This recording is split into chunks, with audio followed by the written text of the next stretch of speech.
Okay, welcome back to another episode of the Scottish Property Podcast. It's just myself and Stephen. Stephen's in the hot seat again. This week, I'm going to be grilling him about his latest project. Guys, if you haven't seen this one already, it's an absolute beast. Stephen, tell us all about it. Oh, mate, you make me feel nervous when I've been told I'm getting a grill in here. Shit, feels like being on TikTok or something like that. You got some hates yesterday.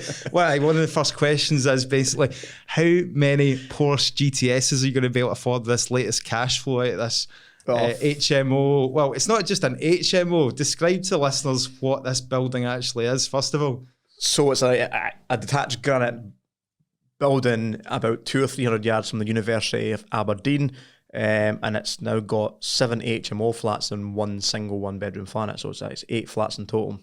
So one of the first posts that I seen when you got the keys for this one was 7 flats in 7 weeks, was it? So when did you pick up the keys and how did that go? It was a bit of gimmicky. I picked up the keys on the 29th of November. The reason I remember that, it was my 25th anniversary of my very first black belt in martial arts. I remember that date. It was like, oh, that's quite an interesting date. And then started like the next day, straight on the rip out. And the refurb was going to be tight because we were told that there was international students coming to Aberdeen, apparently 500, and they had nowhere to house them. And I thought, fuck, this could be really, really good. If I could do this very, very quickly over Christmas and New Year, I could get these filled and get off the bridge and loan fucking really quickly. And obviously because Trish Crooks was helping me manage and I'd put her to a challenge the refurb in 10 days, I thought, well, okay, let's see if you can up that and do one better. Let's see if you can do 7 flats in 7 weeks. But I didn't quite. It's good to have these goals, but like that was never going to be achievable. No. But I mean, it's pretty impressive what you have achieved. Yeah. Aye. I mean, if you look at it, 6 months for that size of project, I mean, this was you taking it a step up, wasn't it? You know, like this is, you just say this is the biggest one by far you've done so far, right? Yeah, definitely. And it was HMO that I wanted to get involved in for the last year and a half, 2 years, for a more higher cash flow as well. It's a strategy that doesn't appear to be very popular in Scotland, but it does in England. And I think it's because we don't have a huge professional market. We've only really got a student market for HMOs, but we have got some of the best universities in the world in Scotland, and we do have a demand for it. But I think a lot of the places where student HMOs work is in the West End in Glasgow or in Edinburgh, where the property prices are so high that the yields just don't really add up. You're paying a huge premium for the property. But cities like Dundee and Aberdeen, I think, work really, really well. So what sort of due diligence and research did you do before you were confident in actually pursuing this strategy then? Like, oh, mate, relying on your network of people to give you the answers you need and asking the right questions. But, I mean, location-wise, I couldn't have got a better location. It's only, a few hundred yards from the university itself. You're probably, quarter mile, half mile into the city centre of Aberdeen. Like, it's very, very good location. So, right in old Aberdeen, right in student territory. So that was the first bit of due diligence that kind of made me quite comfortable about the whole process. Was the location is perfect. I don't think you could have got quite a better location. And then the other thing was the demand for it, and it was basically like going back to the residential portfolio in Aberdeen that I've kind of bucked the trends for the last 4 or 5 years, went against the grain, and proved that Aberdeen's a phenomenal place to invest, is produce the right quality product and people will come. So yeah, I thought, well, okay, let's make the best student accommodation in Aberdeen as well. We're going to dive into the numbers soon, but one of the reasons we actually started the podcast was to sort of document our journey. There's that word again that we hate, but our progress in property, our property path and all the rest of it. Unfortunately, I've not got much to report on that front at the moment, but luckily you have. Sorry, mate, you give us the news updates. So, obviously, this, we'll get into the numbers and all the rest of it later on, but from the very moment that you saw that building, you obviously saw some potential there. But I think you said in the past that it had been sat in the market for a while and it hadn't been bought, was it? Or... Yeah, it was actually my friend and previous guest on the Scottish Property Podcast, Chris Goymer, who brought it to me. It was on the market with Shepherd's, a commercial agent. So it was on the open market. How long had it been sitting there? I don't think it was a huge amount of time, but it was still sitting on the open market. And even when we offered on it to purchase it originally, we got pushed to I'll say closing date. I don't think it was a closing date, but there was one other interested party. So they pushed us to offer. So yeah, there was a bit of interest, but not that much. I mean, if that was anywhere else in the UK, like they'd have been in that location, that type of building, that price point, you And that's something that always makes me nervous, by the way, when there's not a huge amount of interest in something that you think that's an amazing property or that's an amazing deal. Why is there no loads of people fighting over it? Do you know what I mean? And I mean, it's good. I suppose that's the best thing about a depressed market is there isn't as much competition. There's not as much people going in with, assertive focus to do it. There's always that bit of hesitation, and that's, we will have seen this before in 2008, 9, 10, 11 as the market recovered from the credit crash. Before, people were very, very hesitating, and if when you went in with conviction, you can get deals. So going into this then, if you look at the kind of risk barometer, right, of 1 to 10, 10 being the most risky, where was the needle sitting at going into this in terms of like, what if it didn't work for your primary exit strategy? What would you be then left with? I negotiated to the price point where I was leaving no money in the deal, like I would normally do a buy to let that I had to my portfolio. So I was doing it based on those numbers. But my backup plan was that because it was a big development cost, if the development went over, I was happy to leave my own money in this deal. So I went in it with a bit of realism that it's not going to go plain sailing, it's not going to go smooth. But my numbers, my purchase price, what my valuation is going to be at the end, it's going to leave me with no money in the project and give me a decent cash flow. So talking about money, so we'll get on to how it's funded now, because this is the bit obviously people want to know, because you do a lot of things without actually putting in your own money and stuff like that. So with this one, how did you actually fund it? Well, that's a good question, because it was quite complex. As property investors, we want to try and mitigate as much of the risk as we humanly can. And for me, the funding of this project felt like the biggest risk. You want to buy it, you want to purchase it quickly, so you want to get in with cash or bridging finance, but exiting those made me very nervous, because as soon as we go to the pool of lenders, straight away we're half, because we don't like Scotland. A lot of lenders won't come north of the border. And top of that, you've got Aberdeen, and then you've got Aberdeen. A lot won't do that AV postcode. And then you've got, on top of that, you've got an HMO, which a lot of lenders won't touch. Then you've got the concentration, the fact that fucking 8 flats are in the one block. So it was like red flag, red flag, red flag, red flag, and that made me really nervous. So, I had to kind of bridge it, but I really wanted the guaranteed exit, and I felt like anywhere I went, I wasn't getting it. I even got ripped off actually with the bridging lenders I went to. They promised me the world. They looked at my numbers, my appraisal, my due diligence process, and they says, "Yep, we can 100% fund this. Like, you'll put no money in. We've got private family offices and all that kind of shit. That our own funding, our own lending, all that stuff. We can fund this." So there's a £4,000 fee to pay them, right. And all of a sudden their offer came out. It was like 60% loan to value, or like it was like, no, that's not what you offered. Oh, this is the best we can get. I was like, no, this is not what you promised me up front. Oh, this is what we can get. So I ended up having to lose that original fee. Serious? So you basically, you didn't get any of that back, that $4,000? Not got any of it back. And you just have to move on. Aye, yeah. So eventually I wanted to go down the route of getting a bank to back the project for the short-term purchase funding, but for the exit funding was more my risk that I felt. So short-term purchase, what numbers are we talking about? What was the purchase price? So the purchase price was 575,000, but I'd also got a bank to back me on the development costs as well. So I'd be in for short-term lending, which is more expensive. But I mean, to mitigate one of the risks as well, even when you looked at the short-term lending, because the cash flow was so, my anticipated cash flow was so good on the back end, I actually paid for the short-term lending and gave me £1,000 a month cash flow. So there wasn't a huge risk, but I know you can't just stay on a flipping 12% bridge, forevermore. So I got the contact from Ross Harper when we interviewed him on the podcast about 2 years ago. Mm. And he had purchased, I think it was a portfolio, about 90 properties. And I remember, I think it may have been off air, I'd asked him who the lender was, and he said it was Redwood Bank. And I got an introduction to Redwood Bank probably a couple of years ago to start looking at funding projects like this. So they actually come up with a brilliant kind of, it did mitigate that risk for me, because they were going to lend on this initial purchase. They were going to lend 70% of the development funding, and they were going to get the underwrite my exit lending, which made me just feel comfortable to go, okay. When you say fund your initial purchase, how much of the original purchase price do they fund? So they were going to fund either 75% loan to value on the purchase or 90% of the purchase price, whichever was lower. But the purchase price, they were actually lending based on the valuation and not the purchase price. And because the property was originally valued at 750,000 and I was getting it for 575, there was a decent bit of buffer. I had to put down less money originally as well. So how much can you remember how much you had to put in yourself? 143 grand up front. Where'd you get that from? A mixture of my own funding and some private funding.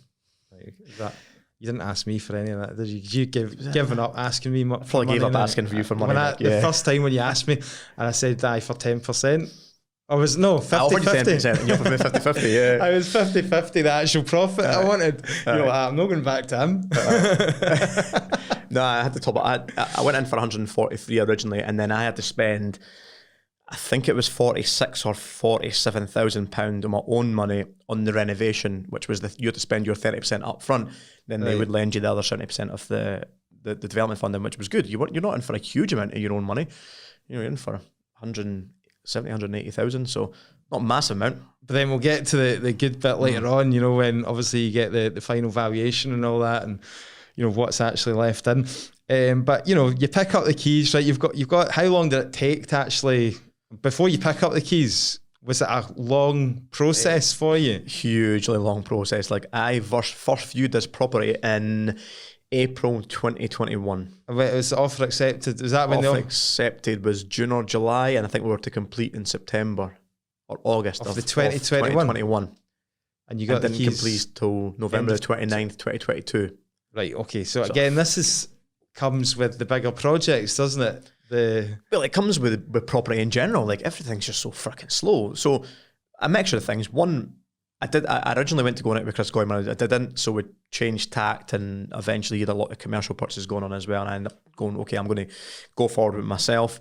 But that was the start of 2022, and then obviously trying to get over the lending hurdle to find a bank to support it was a bit problematic. Like it took a kissing a few frogs to try and find the right lender, and then I hated to be that person that was renegotiating it after my offer was accepted, but I had to do that at some point to kind of mitigate my risk a little bit more. But the seller was actually a housing association, so every time you had a query or a question or a proposal or anything that needed answered, they would say, okay, we'll take it to the management team. They would meet on the third Friday of fucking whatever month. And then the management team would also then meet with the board, once a month as well. So by the time you actually got an answer to it, it was like you're 6 weeks, 8 weeks later on that answer. And okay, I've got another question. So it just prolonged, the process of getting anything going. But I mean, I panicked thinking I was going to lose out on it, because obviously I'm a year and a bit over the time I was due to originally complete. And then you saw like the media, I think it was Glasgow that hit originally, saying like the huge student shortage, like student accommodation shortage. I thought, fuck, I'm going to get this pulled from me. Like someone's going to come in here, and there was another investor sniffing about it. So I thought, I'm going to end up losing out on this. And I've been working on it for well over a year at this point. And I thought I'm going to be left with, £10,000 on valuation fees, lost money on the broker for the bridging lender and all this kind of stuff. I'm thinking, fuck, this is going to be a costly exercise and a long time for nothing. You get much pressure from the sellers? Yeah, I was by the end, was to completing it. But again, I was dealing with an employee of the housing association, so it wasn't like you were dealing with an individual company or an individual landlord who was looking to sell it. I was dealing with a corporate company. You're going to get some amount of social media hate now. You're stealing homes out of the housing association, out of the. It's not empty for 4 years, mate. I'm putting this back into use.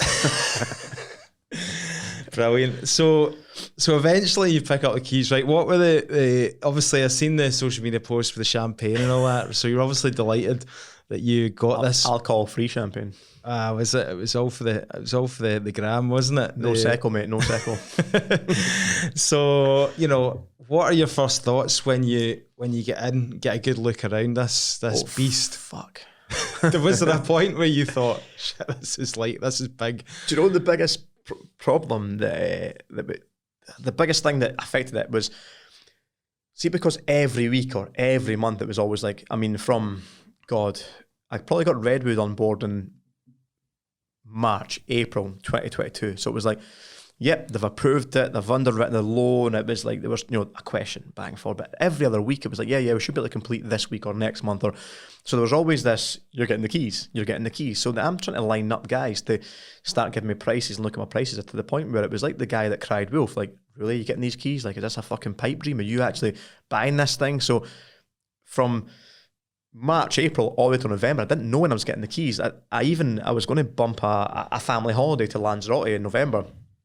My wife was going out with Maya and the in-laws. They'd got a villa, and I said, you know what, I'm not going because I'm due to get the keys. I said to them, I've been working on it for a year and a half. I'm going to get the keys. And I thought, this is going to get fucking bumped again. So I ended up going away, but spent a few days of the holiday tied to the laptop answering questions for the lending to get the lending over the line and produce my schedule of works and update my costs and all this kind of stuff. So it was very much you're going to. So I couldn't really line up anything. So the minute we got the keys, it was like, fuck, I've got nothing. Like, nobody's scheduled to go in because I couldn't schedule it when they go in. Ideally, you would have it all lined up. Aye. So I went to, basically the first oh fuck moment was probably straight into week one. We were up there, right, let's do the usual, get the sledgehammer out and start fucking these kitchens up, get everything ripped out. And I went to a recruitment agency and I basically says, look, sign us up, we need some labour. We're needing 3 labourers, 1 turned up, right? Brilliant. That was Stevie. So then, we kind of realised that, these lazy bastards for these recruitment companies aren't going to show up. So we were like, right, we need 8, 2 showed up. We need 10, 3 showed up. Oh, that's what we wanted 3. So we had to ask for 10 just to get 3. It was ridiculous. And then you had to be on top of them, pushing them. But once you had a bit of manpower on site and you got everything ripped out, then my first oh fuck came was, holy shit, look at all this rubbish. Like, I was thinking, did you not have a skip? At one point I seen you were like outside the building, it was just piled. Mate, the whole alleyway running up the side of the building was just piled, 8, 9, 10 foot high for 30 metres of rubbish. Like, it was just constant. And you'd get rid of it. And the building sits up on a hill. So there's no driveway, there's land around it, but you can't get access to it, vehicle access to it, so you couldn't get a skip to it. The garden at the front's on a slope. It's the main road going into the Aberdeen uni. It's a narrow, cobble street, like it's like not exactly wide. The back end of it, it's drop down steps. It's quite a walk to get the rubbish out of. The council also wouldn't authorise a permit for the builder skip or the roll-off skips. So they were like, oh yeah, we can authorise you a permit. But I was like, a flipping 10 yards skip or a 12-yard skip. I'm like, I'd fill that in 20 minutes and we would probably need 30, like constantly a flow of skips. And I thought, like, this is a freaking problem. So how'd you get rid of the rubbish in the end? So we ended up burning most of the wood in a few bonfires later and a visit from the fire brigade shut me down a couple of times. And in December we got hit with like -8 degrees for like a week, and there's no heat in the building, there's labourers on site, so it felt like a logical approach to like, let's make a couple of safe fires. All the brick from the storage heater circled around at 2 points through the site and burn all the wood and the timber and the kitchen doors that were coming out. So I mean, we got rid of a lot of it, but we would last 3 or 4 days before the fire brigade would come in and shut us down. Stevie was standing there guard with the fire extinguisher pen. He was the watchman and stuff like that. So we tried to do it as safely as possible, but yeah, it was just a fucking like, holy shit! Like, look at this rubbish. And it was a theme for the whole project. You'd be fitting vanity units at the end or shower screens. There's 27 vanity units in the whole building. Like that, the cardboard alone for that is just fucking monstrous. You're like, shit, there's more rubbish again. So how's your wife's motor looking these days with all the trips to the tip and all that? It was like, you did a lot of travelling involved as well. So obviously you're based down in Dunfermline, so yeah, you're up and down.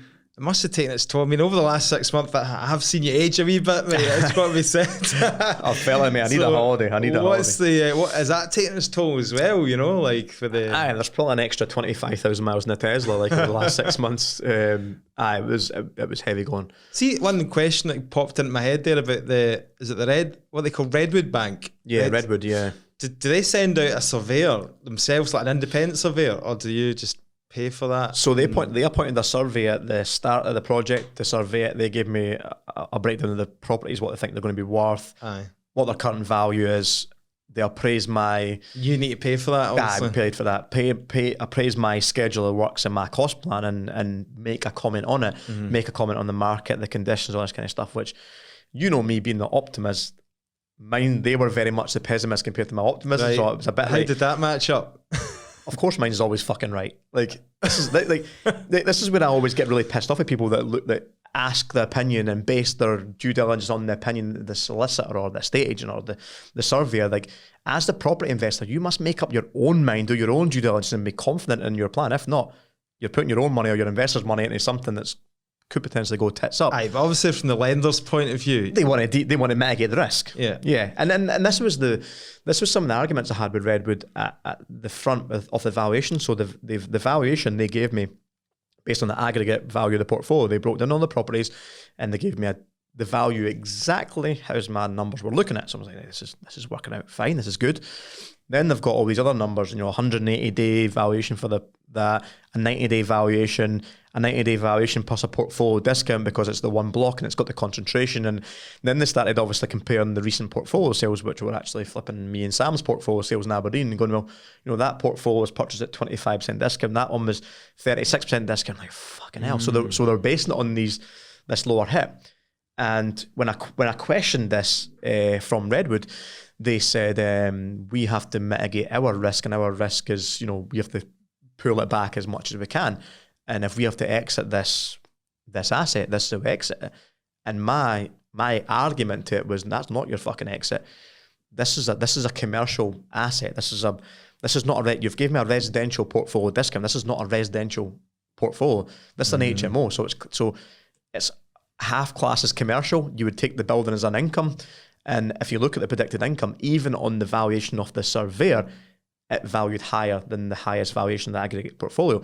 So I convinced them up front to take the higher valuation of the individual flats, and they says, yeah, okay, we'll run with that. And knowing that gave me the confidence to go forward, knowing that that's my valuation. They did try and backtrack it in the last week when they went to the end finance, but we can get onto that. So the layout and all that. So obviously it's not like a full blown conversion and all the rest of it, because it's pretty much all the doors, the walls, and all the structures set up within the building, isn't it? Basically, it is bathrooms, kitchens, redecoration, plastering, new heating systems. You didn't change windows or doors and things like that, did you? No, I did slight layout changes to make them all perform better. So ripping down some stud walls and ripping down some stud walls, ripping down the kind of kitchen where the kitchen was to open up the kitchen diner to make a big communal area. There's a lot of wasted cupboard spaces in the building, which one of the cupboard spaces, I think there was about 8 to 10 square meters in cupboard spaces. So when I ripped out one of them, that housed the whole of the kitchen basically in one of them. So there's a lot of wasted space. Also, all the flats had one bathroom per 4 bedrooms. So I want to try and improve that and try and get at least 2 shower rooms into each flat. At what point did you get somebody in, an architect or something like that, to look at the space to see how it could be designed better? Or at what point did you do that? Yeah, I mean, I'd come up with kind of rough ideas myself of where I needed to, how I needed to open up the kitchen space, open up the cupboard space, and creatively create a second shower room in each flat. But it was about September, I think it was around the Queen's funeral actually.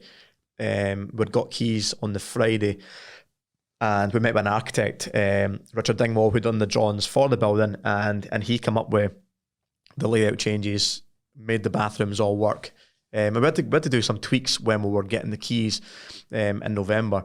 But yeah, submitted a building wanting to make all the layout changes. And at what point have you got in your head about the HMO regulations? Are you having to do that right from the start, obviously, to know exactly what you need to put in first fix and electrics? You don't want to start ripping down things afterwards, do you? Aye, well, the good thing about venturing into the HMO, which was obviously new for myself, they give you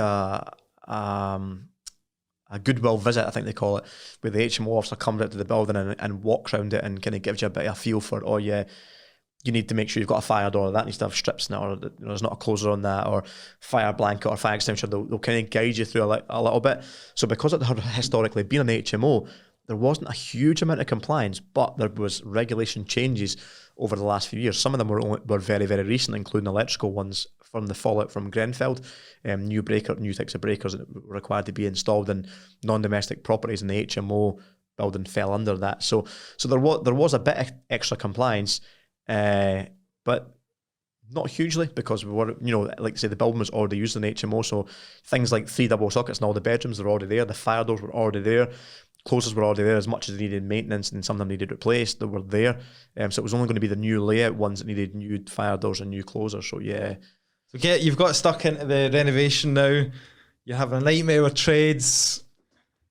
Somebody as experienced as yourself, you would think, oh, this will be a walk in the park. It's got its team already, but it just shows you, isn't it? No matter how much experience, it's always going to be an issue. I mean, it was good. I mean, I did rely hugely on my network. The guys in the mastermind group, like, one of them's a plumbing heating engineer, one of them's started his own sparkly company, like the week before we got the keys for Spittle. So it was a great timing to say, well, you guys need a job and a big job straight away. There you go. So they guys dropped everything and came up immediately. Like, Chris McPherson, I've done flips with before. He came up with, and I think it was like something like day 4, day 5, and installed like 7 central heating certain systems. trades, you're all right. You've got guys that you can really rely on that you've worked with for years. But, like shout out to Chris and stuff like that. But then other ones. Did you struggle with the Aberdeen plasterer? Was it? Things kept falling, ceilings kept falling down. I'm going to go to fucking jail with this for this plasterer. I think, like, God, this guy. He came in over Christmas and New Year, I think, because he needed extra drug money. Like, I'm going to throw him under the bus. Like, I don't know. I think he came local guy in Aberdeen. It was freaking tree. I don't know if he didn't put PVA on PVA, that didn't put a mix in with the plaster right, but every single bit of plaster he put on has fallen off, and it was like, To start with, to give him credit, he did say, it's not meant to be plastered in like under 5 degrees. And when you look at the bag of plaster, you're like, yeah, the building's fucking pretty cold. Like, it's going to be cold. But as it got warmer into January, he was plastering into one of the other flats going down, further down. It was warmer, and that still fell off. And it, even fell off like a few weeks ago when we were, finishing touches. Everything's going on. You just see another wall bubbling, and like, oh, here we freaking go again. Of course, it's your fault because there's no heating in the building, mate. That's it. So you took a wee hit there then? Aye, yeah, there was issues with that. There was definitely overruns and problems with the project. Talk about the initial estimate for the renovation works and how did that? So I'd originally bear in mind, I did my appraisal in April 2021. Mm-hmm. Prices changed significantly since then. Materials and labour go up. So obviously. I'd put 20 grand against each flat and 20 grand against the communal areas. I didn't factor in the price for the wee flat, the wee caretaker's flat. I was going to convert to a 1 bed. I just focused on the 7. So I had 160 grand against the budget of the renovation. And that was the cost plan I kind of just stuck to. I thought, we're going to stick to that, even though picking up the keys, I knew there's fucking no way I'm sticking to this 160 grand budget. But week 2, week 3, when I'm seeing the costs that had already come into my schedule spiring, I'm thinking, okay, I don't need to do the communal areas. That can get done with the cash flow. Let's knock that on the head. So there's 20 grand that can go back in the budget. But yeah, I'm writing down these numbers so we can go back over them. Right, so 160k refurb budget. What did you end up at? I'm probably about 218, so probably 220, I think. 220, right. So, okay, so how did you fund that shortfall? Just beg, borrowed. Pretty much. I probably phoned you, Nick. Oh, mate, honestly, I'm delighted to see you get this over the line because I've seen the stress towards the end as well. So, the overspend, the running cost of it. Obviously, I'm on a bridge that was, probably almost 6 grand a month for the bridging cost and development finance. That process was actually quite good for anyone that was interested in that, to do the development funding. I panicked at the start because it was so difficult getting Redwood to do the initial purchase. Like, it took months and months. I thought, if I'm in this project and I'm trying to finish it in 12 weeks, and I think we're obviously the first week in December, we're starting to get moving with the rip out, and we're starting to order materials. Like, we're ordered 15 grand of plumbing and heating materials. So you're starting to spend quite big. So my first 46 or 47 grand, whatever I spent originally, that's gone quite quickly within a few weeks. And all I kept looking for a cash flow projection is, shit, I'm going to run out of money in Christmas time. The solicitors are all going to be shut for a couple of weeks. The banks will be shut for a couple of weeks. I won't be able to get the money back out, but I need to 2 weeks. I can't shut down the site for 2 weeks as well. Like, there's going to be running costs associated with it. So I had guys that were working right through Christmas and New Year to push the project on. So I got updated my spreadsheet, kept on top of my spend, and then sent it to the bank. I think they looked over the receipts, checked my bank statements versus my invoices I'd already paid in the first 2 or 3 weeks, and this was the Friday. By the Monday, they dropped the extra 110, 115 grand, whatever it was in the account for the development finance, because I was originally going to take it in up to 3 tranches, but I thought, well, the project's going to be that quick. I'd prefer to have the money just sitting there knowing that, okay, I'm paying interest on it, but at least I know that I'm confident that it's sitting there and I don't have to keep jumping through hoops and with the bank. So obviously they were more than happy, because the minute they lend me that money, I'm paying interest on that money. So how long are you on that kind of short-term bridge then? The initial... Until today. Was it? Actually? Yesterday, 29th of May. What sort of rate is that? It's actually tracked to the base rate, so it's been freaking going up. Oh. So every time there's a rate. So you kid on, you're no interested in the news. But I listen to you, mate. I listen to you. I'm not interested in it for a real reason. I'm trying to bury my head in the fucking sand going, by the way, we're going to do that market update later on, but they're talking now up to 5.5%. Well, interestingly, I can talk about the exit finance, but my exit finance, my commercial lending, is tracked to the base rate as well, which is interesting. Right. So right now, I'm sure as we stand right now, it's 12.5% on it. So it's pricey lending. It's pricey lending. That is. Okay, so still sticking on figures then. So you're now got, you ended the project, you've got your revaluation booked in and all the rest of it. So how did that come back at then? Is that as expected or? Good, yeah. I was £10,000 out, but better off for a change rather than getting £10,000 undervalue, went £10,000 over. So then valuation came back at 1.16 million. 6 million, right? So if you take all your refurb costs and all your fees into account, like how does that work out in terms of? No fucking clue. Like, I don't know what I'm going to leave in quite yet. Don't know what you're leaving in. That's fine. I mean, it's early days. We're still trying to figure this out. Listeners will be hugely appreciative that you're actually sharing all this with them. Yeah, my loan's going to be, because it's a 71.2% loan to value at the back end. I think it's somewhere around 828 rings a bell at the back end. And if any listeners are sitting listening to this and you've got money invested with Stephen Clark and Spittle, can they be sure to get their money back anytime soon? No, guaranteed. So it's basically in 3 tranches. Right. Tranche 1's the purchase, tranche 2's the development, and tranche 3's the exit. So tranche 3's getting released this week. Right. So it's within a week of my 6 months. So I've got all my EPCs, all my PRTs, the contracts with the letting agents, all my documentation. So it's all been getting, my HMO license got approved 2 weeks ago. Fantastic. Completion should have got done What was the curveball with the? Can you mention that? The fire alarms. Yeah. Shit. So there was overspend. I think I'm 60 or 2 grand over. I think I'll be round about that. And one of the big ones was hit right at the very end. Done the due diligence on everything you can do, and I looked at the fire alarm system, and it was what was called a C1 type alarm. So it basically covered the whole building. It wasn't just each flat. So if each head's zoned through, basically like a hospital or a commercial building, it's all zoned to like a different area. So that's flat A, room 2's just went off, so you can see it at the panel where the fire's good. And that was good for a couple of things. It's a really, really good system. It allowed me to put on the one HMO application for 27 bedrooms rather than individual flats. It would save a few £1,000s. And it's a better system. It's safer for the tenants and the occupiers. But I got it checked out because having no experience as a developer for looking at this kind of stuff, I was like, what the fuck am I looking at here? So I had a guy come out looking, he's like, yeah, good system. Turns out the Aberdeen University paid the Housing Association. They paid for this phenomenal alarm system. When they had a rental contract with Aberdeen Uni. So got looked over, what do you reckon? Yep, it's looking all good. A couple £100 to service it, and I'll service every couple of months. I think it's every 6 months for your insurance and your HMO license, all that stuff. So, and they've got to do like a weekly check with the break the glass with the key test. So the guys checked it, I'm thinking a couple £100. And then I come to the guys testing it 3-4 weeks ago. Bearing in mind, like the students are moving in. We're recording this on the 30th of May.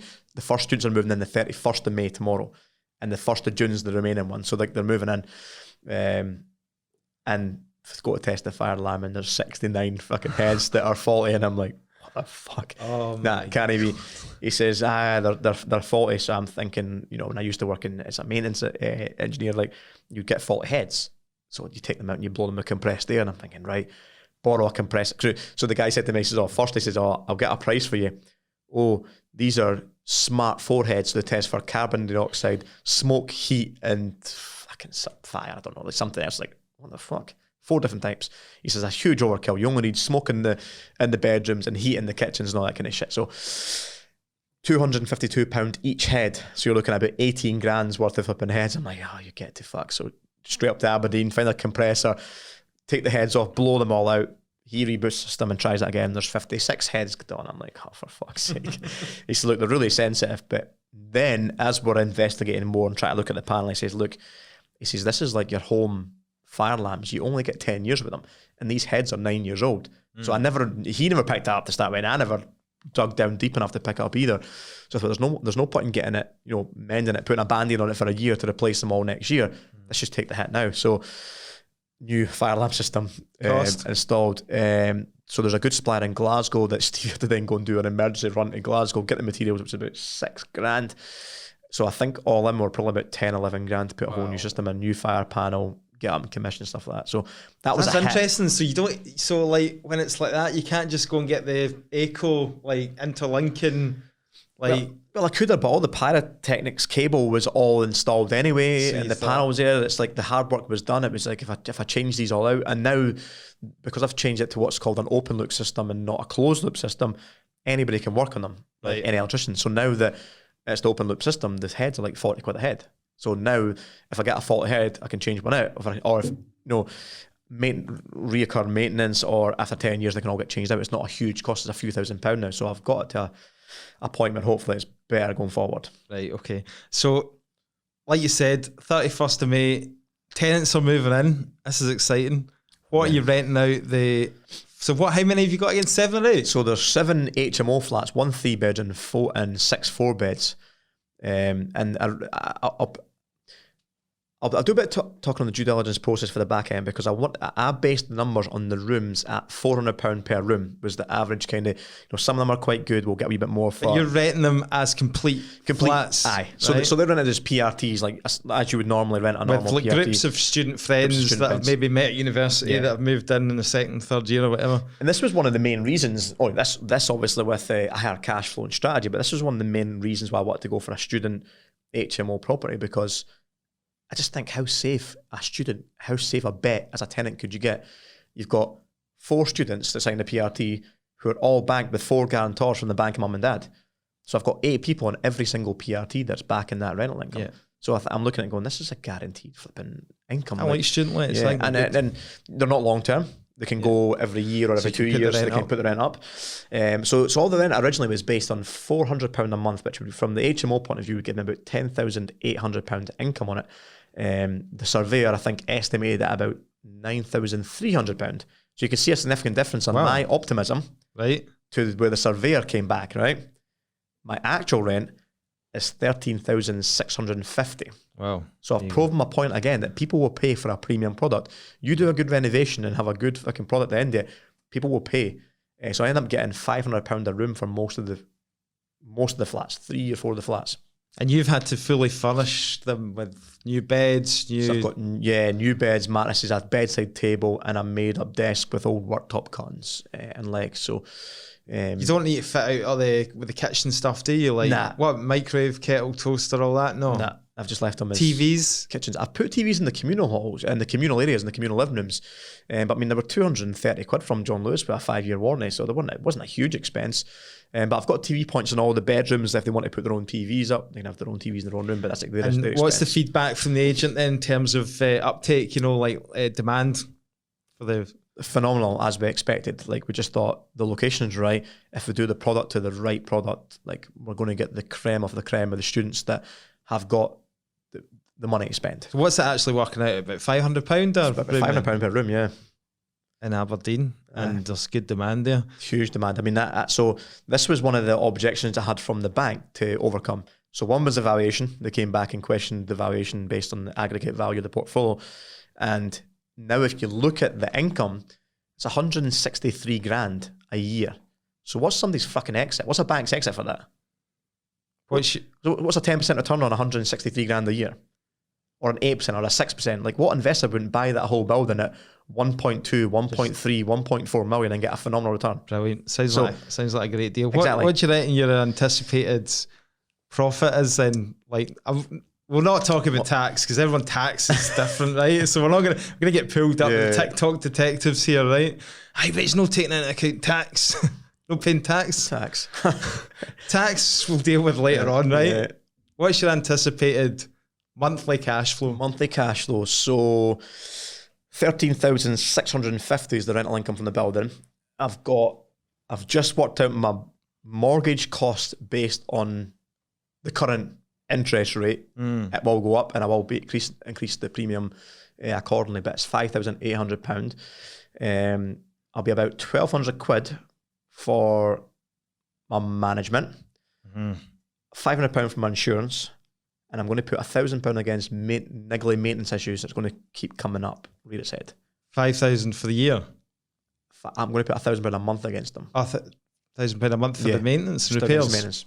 Just in case. I don't know on HMOs. I don't know how harsh these students are going to deal with these properties, but even that's going to give me, what's that, 5,100 quid a month?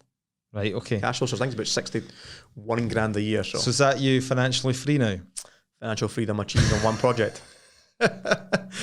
No, your lifestyle choices, mate. The fast cars and fancy lifestyle. That means I can get that GT3 RS now, eh?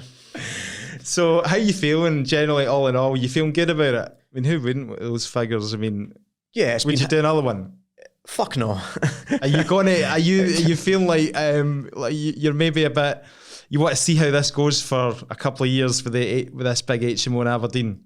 Yeah, I mean, I wanted to do an HMO, and obviously I didn't just go for one HMO, I went for flipping 7 on the one block. Yeah. So the little one bed flat I'll end up putting as a service accommodation unit inside the block as well. So I'll probably get decent enough income from that. Do you know what it was hard. Like because I couldn't, I didn't rely hugely on the network of people I've got around me. Like Trish Crook's kind of crammed in 8 flats into her already tight schedule completely at the drop of a hat. So I couldn't just give her the project management to just leave and get on with it. I had to be involved with that project and project manage it and obviously pull on the trades from Fife up and anybody. I mean, we ended up doing it. We completed it in probably 12 weeks, 14 weeks, and the rest of it's been just doing snagging and compliance, get them ready for it. So it was a huge tall order and a big task, which required a lot of my attention and my focus. So obviously all the other businesses kind of suffered. Like the whole focus was on this, and I felt the risk, I felt the pressure of, well, there's £6,000 a month of a bridging loan coming out. Like I need to service that bridging loan. I need to get this project done. Part of the conditions of exiting the bridging loan was the PRTs have to be signed, have to be moved in. So there's a bit of risk or a bit of pressure to get them compliant, get the HMO license over, get the building completion certificate approved. Just make sure everything was, all the I's were dotted, the T's were crossed, and it was signed off.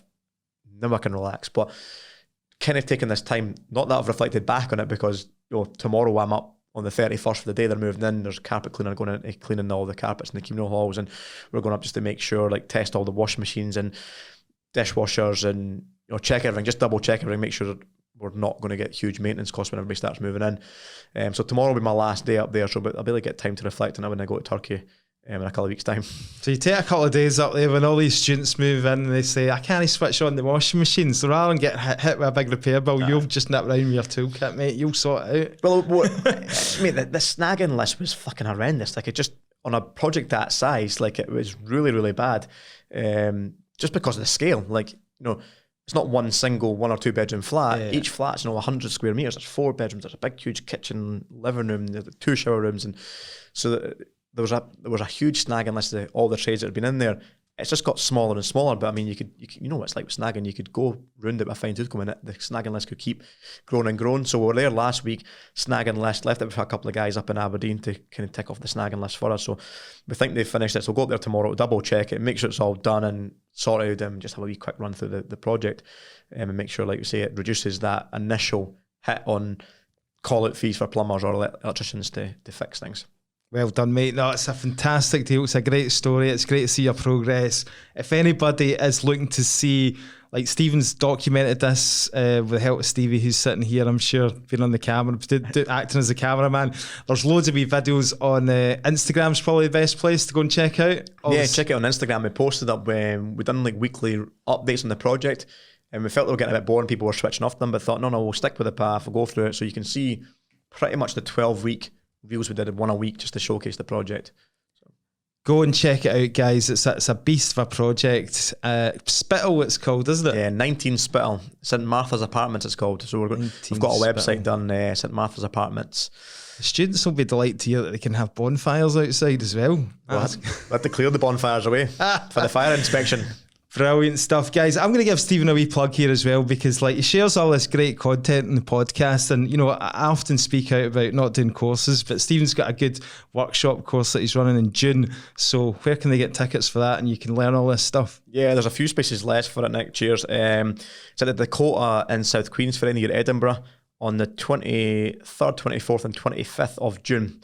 There's 2 or 3 spaces left for it. Yeah, so I reach out to me, drop me a message on Instagram, and I can tell you some more about it. Brilliant, guys. Thanks for listening, and we'll speak to you again next week. Thanks, guys. Cheers.